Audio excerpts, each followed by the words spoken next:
3,5. Ça se fait, hein. On va dire c'est bien. Player 3 call.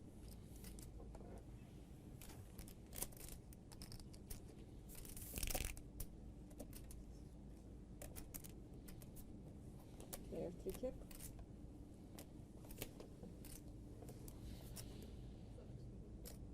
Player 4 bet. Le papier pour m'asseoir, tu vois. Il y a mon nom sur le papier. Ouais. Elle regarde mon nom. Player 3 all in. Yes.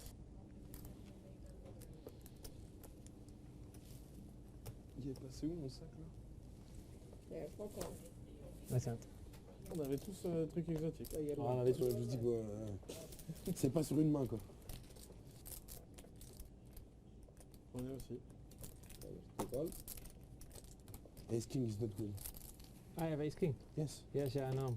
it's not good. I was slow playing. Oh, now it's good. No, it's not good. Now it's good. Check.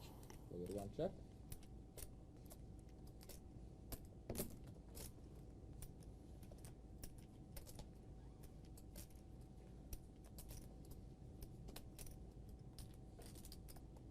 All in. Player 1 all in. Putain.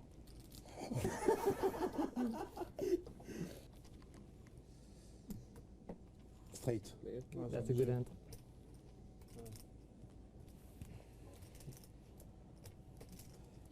We say it's a magician river. No, it's a very good river, yeah, for sure. 10 perruques. Player 1 raise. Ah putain, Oh que... non, ils ont pas rechargé.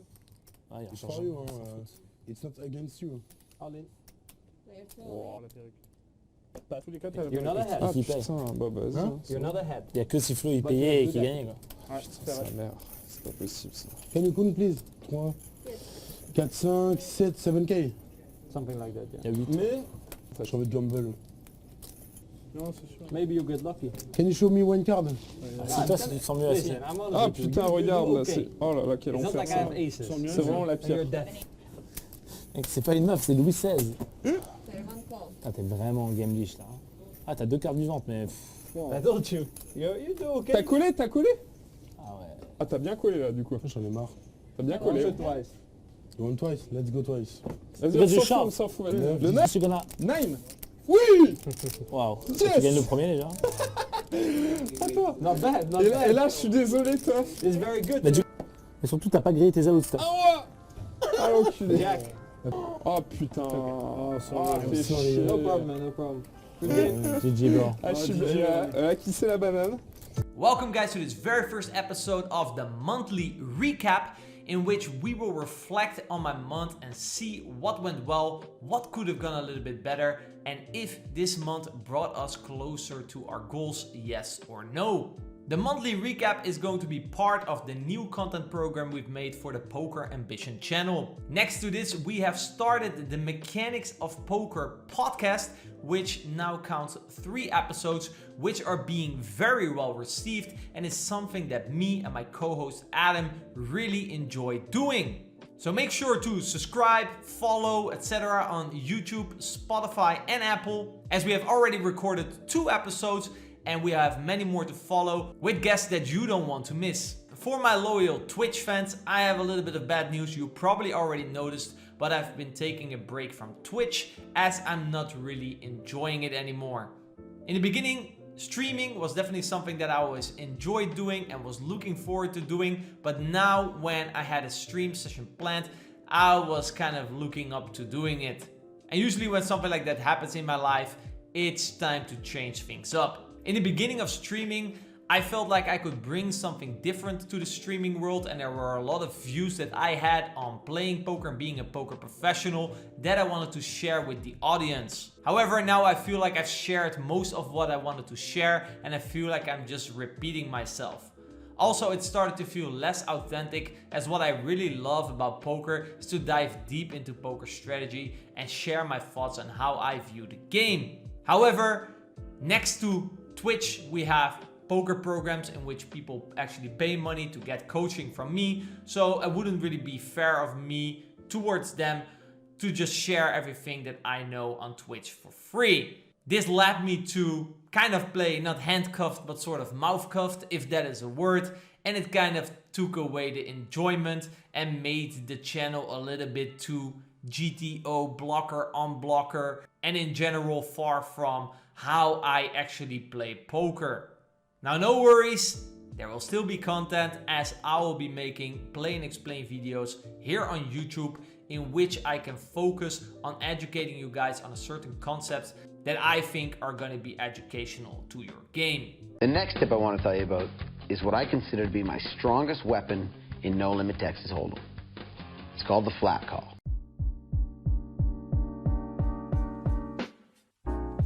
So, January. The start of the week did not go as planned, as I tested positive on COVID. Luckily for me, I didn't really have much symptoms, and I already planned on using the first week of the month to reflect on a list of questions that I put together for our Academy webinar on how to make this year your greatest year ever. It is actually for free available on our site, pokerambition.com. So go over to the site, click on the free webinar, make sure to check that out. A couple of things that came out of the reflection for me were indeed the change in content strategy here at Poker Ambition, the goals that I wanted to achieve for this year and why they were important to me, and what I would have to do consistently in order to reach them. For example, I want to play around 150k hands of online poker this year with an average stake of around 2.5k. That means that I will have to roughly play 15k hands a month and in general play more 5k games to up my average stake. Another goal for me is to release 4 new masterclasses this year and release the big update that I've been working on for the Mechanics of Poker program. This equals to roughly releasing a new masterclass once every 2 months, and it takes me around 2, maybe even 3 weeks to make them. Meaning that every month I should spend at least 1 week, preferably 1.5 weeks on making coaching content. But going back to how January started, every first week of the month on Wednesday we have the live Q&A call that comes with the Mechanics of Poker program, in which this time we decided to talk about what I consider to be a punt and how to prevent punting around. This question was inspired by one of our Mechanics members who joined the end of the year webinar on how to become a more successful poker player, in which I was talking about the differences between mid and high stakes players, and I said that high stakes players in general punt less than mid stakes players. So I'm gonna start at the top, and then we can talk about all points. And then if we went to all points, we can take a look at the hands that you played. And this is why in the decision-making process, it's very important in my opinion to start your decision-making process with who is he? If he's extreme to the left or extreme to the right. Often you get a question, yeah, he's just a rack, you know, he's not an extreme station, but not also an extreme nit. Then obviously we can play the hand a bit more GTO. Then other things like blockers and stuff start to matter more. But versus the extreme nits, we know we have a river bet all-in $1 showdown of 70, for example. Yeah, they're just not bluffing enough, right? Because $71 showdown, you know, sometimes they get called, didn't have a bluff and still lost, so they maybe are bluffing 20, 18% when they go in. Yeah, that's not a good idea. So if you don't beat their value, you shouldn't call. And just any spot, just general. And like I said, the RDMP that I explained, avoid the strong cycle what's weak, is just all data combined, basically. Trends that you see, and you can open any spot that you want, and you can look at these points, and you will always see these points coming back, right? So I'm a big fan that instead of trying to memorize all bluffing frequencies in all spots, I'm more of a big fan of, again, the more holistic approach, trying to understand why, and using that same philosophy in all spots. You cannot have the same decision-making process when someone goes bet, bet, bet, as when someone goes check, check, bet. So multi-street aggression, so if someone faces, but for example, in theory, if you look at the solver, the way he constructs his range and the way he plays a spot in check, check, bet or bet, bet, bet, he takes the same things into consideration. For him, the decision-making process is the same, but for us, it should not be the same, right? Yes. Same, lack of natural bluffs, incentive to keep a bluffing, for example, ace high boards. So again, this is more like the decision-making process. And if I would highly recommend, if you don't feel like you do this well enough in game, I would really make that a conscious focus point. Go to the avoid those strong strike what's weak section again in the mechanics. List the point and make that priority to every river decision. Okay, top of mind.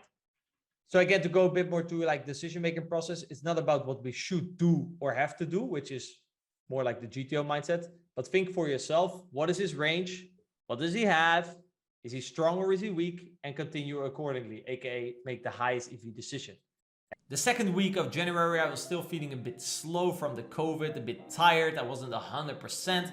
My brain wasn't really working yet, so I decided to spend that week on working on the masterclass. We have recently released the small blind versus big blind masterclass, so make sure to go check that out. And the masterclass I'm working on now is playing out of position versus a 3-bet, which is going to include the lines playing as the caller out of position in 3-bet pots and playing as the 4-better out of position in 4-bet pots.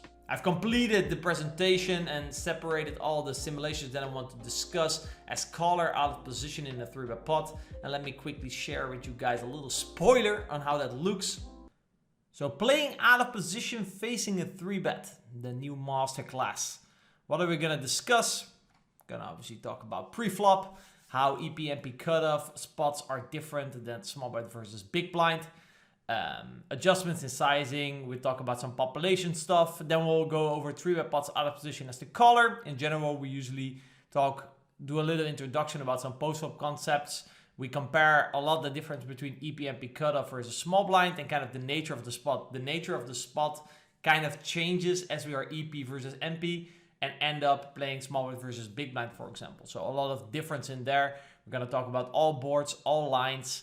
Then, indeed here, point 3, facing different lines as caller out of position. We face a c-bet. After check calling, check raising. What do we do facing a check back? Then we'll talk about 4-bet pots out of position as initial raiser. Again, post-up introduction, nature of the spot. Comparing the EP/MP versus small blind. How are the ranges different? How does that impact our strategy? We'll look at the c-bet strategies per textures. And then in the end, we'll sum it up with a little main takeaway. Little spoiler alert for pre-flop. Size matters. I know you've heard this before, but important to repeat it again. Understand and play by the nature of the spot. This is very important in defense spots in general as we're trying to lose less than folding. And I wrote down EP to cutoff, both pre-flop and post-flop. We will often be far behind the 3-better's range, causing us to overfold, and there's nothing we can do about it. Okay? And a little hashtag, become a good loser. Okay? Small blind versus big blind, however, equities are way more divided due to villain's smaller 3-betting range. We get to realize more due to less flop c-betting and get to call more versus bets as they contain less equity. So this is kind of the nature of the spot.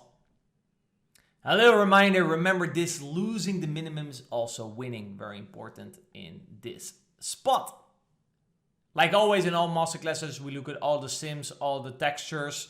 I explain you guys why a solver prefers certain strategies, what is the idea behind it. And then we always look at population tendencies as well. How can we exploit what the population is doing? It's a very important part of your baseline strategy. Then we'll look at some node locks and what the correct counter strategies would look like. And also a masterclass is not complete without a dunking section. We're going to be talking about flop dunking, turn dunking, river dunking. You know I love dunking, so obviously that is included as well. We'll look at some bluff catching versus barrels, which, you know, is a spot that I'm sure a lot of you guys have trouble with. You face aggression, what to do. I will answer that. Obviously, we'll look at it from a theory perspective, but most importantly in these kind of scenarios from a population perspective as well. What leads to an underbluff spot? What leads to an overbluff spot? Take a look at data. I'll explain you guys why the data shows what it shows so we can better understand it. Again, I'm a big advocate of why. Rivers in the check call, check line. Very important question. It always comes back in all my content. Where should our value come from? Again, we compare how EP versus MP plays different than cutoff versus bottom, then plays different than small blind versus big blind. On a king 9-8-4 deuce I used as an example. Here we can see that we do quite a lot of checking. We do less checking cutoff versus button. And here actually you see we do a lot of small betting. where here that kind of disappears. If you look at, for example, a hand like pocket tens and pocket jacks usually want to check in early positions and they want to bet in later positions, and I'll explain you guys. And in the end, go over a shit ton of hand history examples to really bring the point home. During this week, I received a message about a possibility of playing in Joe Viral's game, which is a live poker cash game here in Malta, in which you are playing 25-50 with a minimum buy-in of 10k and with a very common straddle to 100. So it's basically 25-50, 100, with various sides games, which I think I've discussed in an earlier video. Go scroll down somewhere here on YouTube where they play the 7 deuce game, the 8-3 off game, bump pot, stand-up game, you name it. Overall, great fun to play. So I went over to my bedroom, flipped over my mattress to see if I had some money laying around. I was lucky enough to find something, so we decided to hop into the game. I ended up playing Friday, Saturday and Sunday, and as the hands in the intro of this video already suggested, it did not go so well. Now obviously when you lose big in a small sample, there's gonna be a lot of luck involved. However, also I don't think my approach to this game was very good. We actually had a guest on earlier in the Mechanics of Poker podcast who gave some valuable tips to online players going to play live poker. And I think that like holding rigid ideas of what your opponent should be doing is the main mistake that people make when they're playing live. Like get that thought out of your head, like, well, my opponent should have this and this and this, and like, no, he doesn't. He has this. He has nothing even close to that. He wasn't even thinking about that. He was checking out the waitress's ass. He doesn't know what range he has. Like just play your game, you know? Like it's people try to do too much, I would say, and like attribute too much and try to implement too much, and it's a lot of playing live low stakes is just playing like good, simple, solid poker. Now I should have listened to Mr. Jaredman, as he's a very wise poker player, but instead of that, I noticed unconsciously, reflecting afterwards, that I came into the game with the mentality to exploit my opponents, as I was sure that they were playing suboptimal. Now there's obviously a couple of problems that can come with this. First of all, you're gonna make assumptions on how you think they're playing. So basically you're trying to mind read your opponent, and if you're wrong, you can make big blunders. Okay. In general, if you just focus on playing your strategy, as actually in the podcast with Jaredman was explained very well. So if you want to know more about that, go check that out. But basically we talked about how if you just play a solid strategy, aka GTO, the fact that your opponents are playing a suboptimal strategy means that you are making money. However, I guess I felt a little bit entitled, or I felt like I should do something special, exactly what Jaredman told me not to do, as I was seeing people make mistakes left and right. So I felt like I should make way more than GTO. So after this weekend of live poker, I decided to take the Monday off before Tuesday going back to work. This time listening to the advice of Jaredman very carefully. I'm curious, like if you go play live and you play very big, and then you go back to Canada and you play significantly lower, like it's very hard to make up for those losses playing max 2k online. How do you deal with that mentally? How do you switch? Yeah, so yeah, you have to get rid of the mindset of winning it back. That's like the first thing you need to lose as a poker player, is the mindset of trying to win something back. Like that money's gone. You don't have it anymore. You can't win it back. It's gone. Like, so the rest of the month I've just been focused on getting back into the online grind. And we ended up playing around 10,000 hands, which given how the first 2 weeks of January went, I think is okay. Unfortunately, we didn't play much higher stakes than 2k, and the times that we did play 3k or 5k in this case, unfortunately luck didn't go our way as well. Now once every 3 months in this monthly recap, I will share my results over those last 3 months with you guys. I will also show you guys how I will analyze my results, maybe look at how variance impacted my game, and how we can use information that we gathered in those 3 months to make sure that the next 3 months are going to be better than the last 3 months. As I think over a shorter sample like this month, 10,000 hands, results don't really say shit. I do still think it's important to look at your statistics and how you played to see if, at least strategic wise, you are not starting to leak in certain spots. Within these 2 weeks, I also hopped into our Poker Ambition Academy to give a webinar on the pros and cons of using MDA. aka using population data. Let's get it started. Questions, always welcome. Anytime, just write it in chat and I'll reply. So working with population data, that's, I kind of rephrased it, the pros and cons of MDA, because basically MDA stands for mass database analysis, but basically it's just working with population data. Often when we talk about mass database analysis, we're talking about mass data, so a lot of data. But even with little data, you can already form an alias on which you can do population research. The main purpose of why you, in my opinion, should use population data is to get a non-biased view of what the pool is really doing instead of basing it on intuition. Now, you know, before I get Charlie Carroll on my back, I have nothing against intuition, right? I think especially, you know, when you're playing well, your intuition should have a place in your decision-making process. However, a lot of people's intuition is biased. Us humans, we are very sensitive to bias. There's a book, Thinking Fast and Slow, from I think Daniel Pink, which is definitely worth a read as a poker player to make you better understand the impact biases have on your decision-making process. When studying GTO, you might sometimes get the feeling that this doesn't happen in my pool, okay?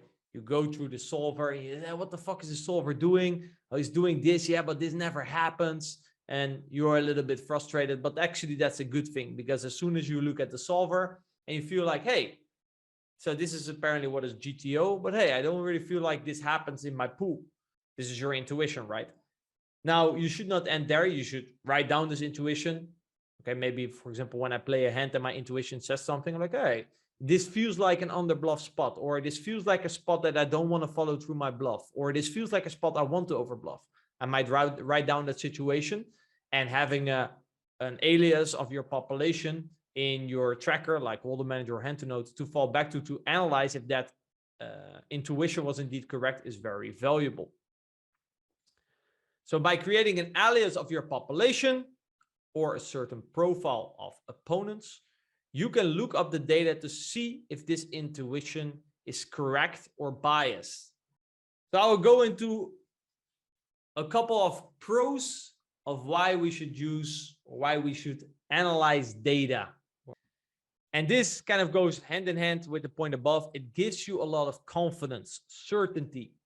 And the more confident we are in something, the more certain we are, the less doubt, and the more we can pull the trigger, and it makes it easy to do hero calling, hero folding. Why is hero folding so difficult? Because there's uncertainty. We don't know. And if we call, we at least know, right? We get the confirmation. The more you've seen the data, the more confirmation you have, okay, of somewhere, you know, there's just 10% more folding than what should be going on. If you recognize that spot, you will have no problem whatsoever to pull the trigger, because your certainty of the spot is higher, okay? And the same for hero calling, hero folding.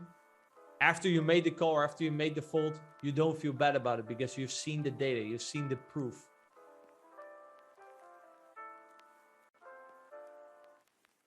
So overall, I'm happy with the planning and reflecting we did in the first week of January. I'm really looking forward to becoming a better poker player, a better poker coach, and a better content creator / podcast interviewer. Even though the results in the live game that we played didn't really go that well, I do feel like it was a necessary experience to get in order to become better at playing live poker. In the end, how do you learn? Is to throw yourself in the situation, reflect on it, and see what you can do better next time. Now, obviously, I would have preferred to play a smaller price for these lessons. However, the next time we go and play live, I do think we will be playing a little bit more of a Jaredman approved live game strategy. Overall, playing wise, I am definitely seeing new spots that I haven't seen before due to gaining new knowledge. I'm also seeing myself not making mistakes that I was previously making.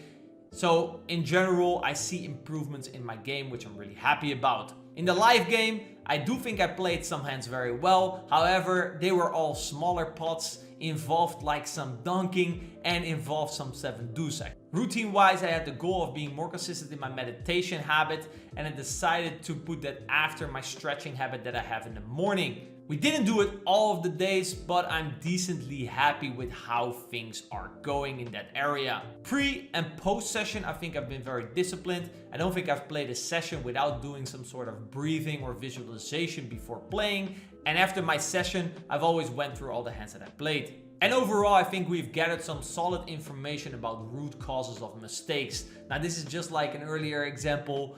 We're using mistakes actually as something positive, because mistakes are going to happen, and how you respond to these mistakes and what kind of lessons you will take from these mistakes are essentially the most important things, and are going to differentiate you from other poker players.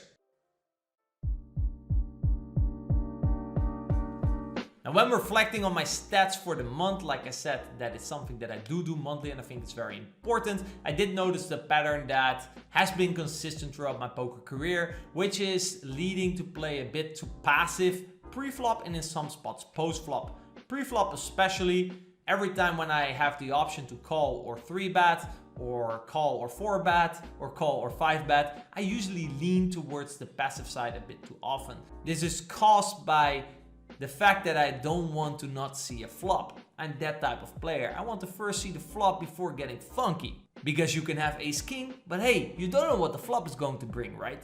However, there's obviously a lot of flaws in that logic. And in general, unless you have an absolute premium, you usually don't outperform the winnings that you get from getting a pre-flop fold. Now, in order to fix this, I've been re-studying all the pre-flop charts and went through my database to recognize certain spots where I'm indeed leaguing this pre-flop aggression. Another common mistake is sort of overly slow playing or playing certain strong hands too passively on the flop, especially when the board gets more connected. I will show you guys an example of that. But ace king on the button, cutoff calls, see flop of ace 4-7 two-tone.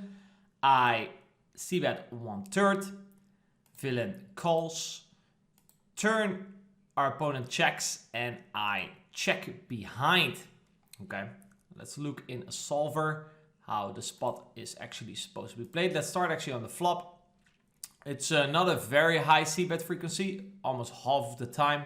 Definitely a spot, for example, because I looked a lot at how to play out of position as caller, and usually you then also look at, okay, how does in position play, both in theory and in practice. Okay, you learn a lot from that. So I already knew this is not necessarily a range c-bet board for me, but ace king, as you can see, definitely a high c-bet frequency. So I started with a bumper bet. Villain will have to do quite some folding. For example, I had like pocket 8s. I think it's a good example, pocket 9s. If they don't have the backdoor, they're not really happy calling. It's not as bad as if we were playing EP versus MP. There you, for example, would already fold pocket 10s. Quite extreme. He should also do some raising, but he calls. Turn is an 8. Very little to no donking. We check. And we can see here that ace king is mainly betting. Okay. Ace queen is your potential check, and ace jack is your always check, because obviously, you know, your opponent can have ace queen. But often in these kind of scenarios, I kind of over downplay the turn. Now, I'm not saying that's necessarily terrible, right? I mean, it's checking with some sort of frequency.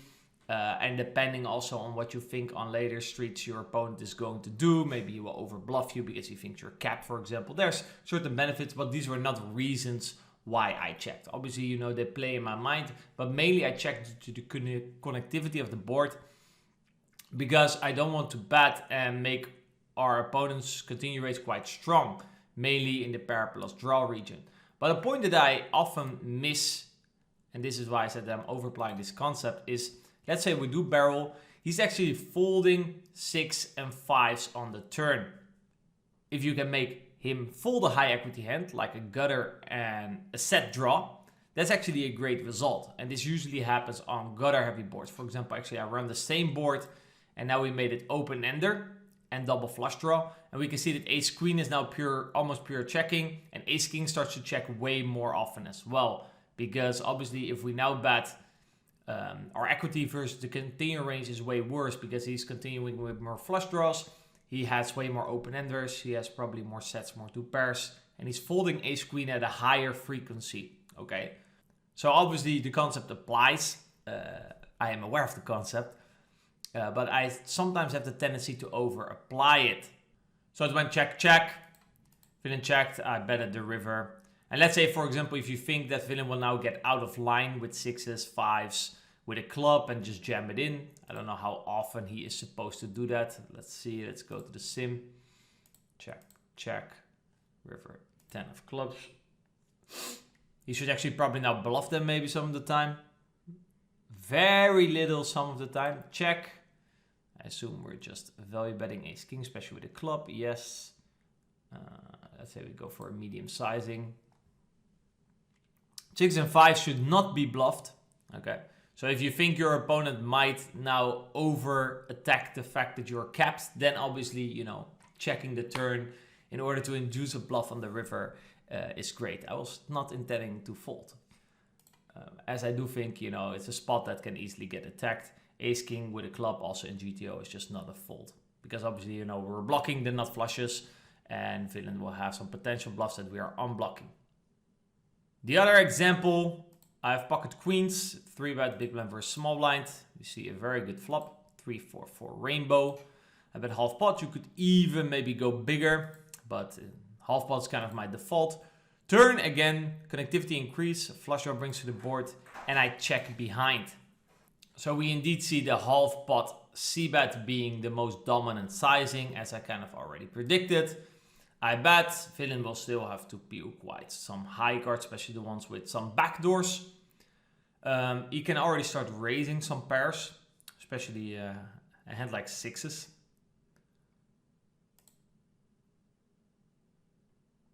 Turn is a 5, no dunking for out of position. And here we can see barreling frequencies for in position 9, stands, aces.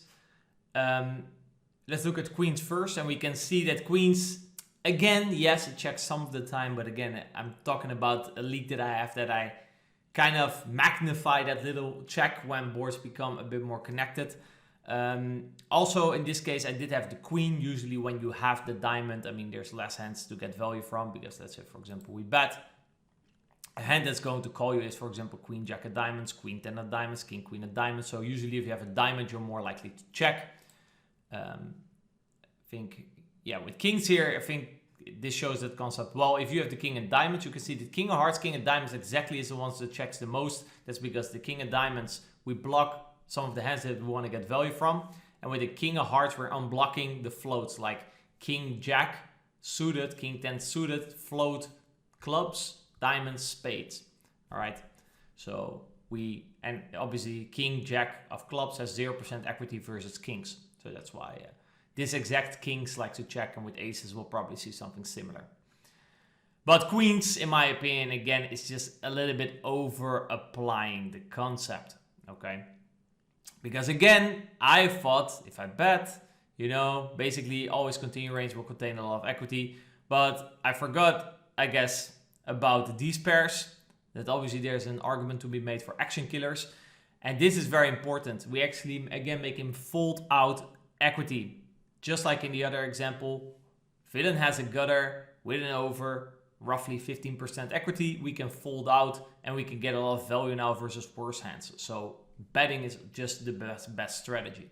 Now, obviously, again, if we have aces, ace-jack has less equity. So that's why we check, especially with the heart and diamond combo. So this is something that, you know, it's a bit more top of mind. The question that I now ask myself is, by continuing betting or by using a bigger sizing, because sometimes also overly downsizing these situations, with a bigger bet or with betting in general, can I fold out higher equity hands of my opponents? If the answer is yes, I try to be a bit more aggressive and bet bigger more often in these spots. Morning routine wise is stretching, meditation. I noticed the trend that when I go out of bed too late, I can feel a little bit too hasty and rushy towards getting on with my day, and then making me skip my morning routines. Now, obviously I could then put an alarm clock and get out of bed earlier. However, I think the problem is usually the night before. If I just go to bed on time, I don't have this problem. So this is something that I think I should improve upon coming months, being a bit more disciplined in the time that I go to bed.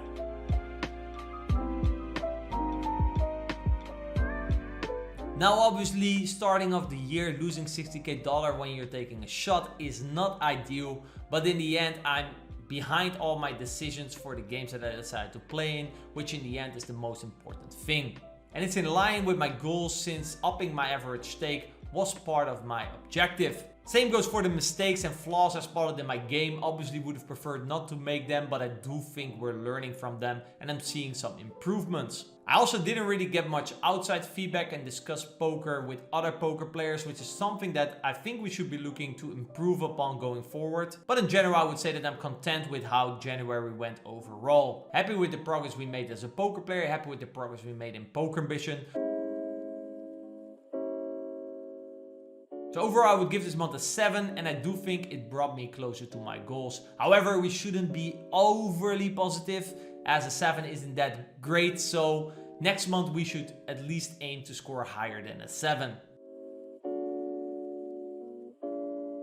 So some focus points for upcoming month: be more disciplined in the time that I go to bed, so our morning routine of stretching and meditation sticks. Getting in these 15K hands that we want to play, with an extra focus on reducing our bias of being too passive pre and post flop. And when we reach the goal of playing 50K hands, continuing on the masterclass on facing a 3-bet when out of position, continuing on the presentation on how to play as the 4-better out of position.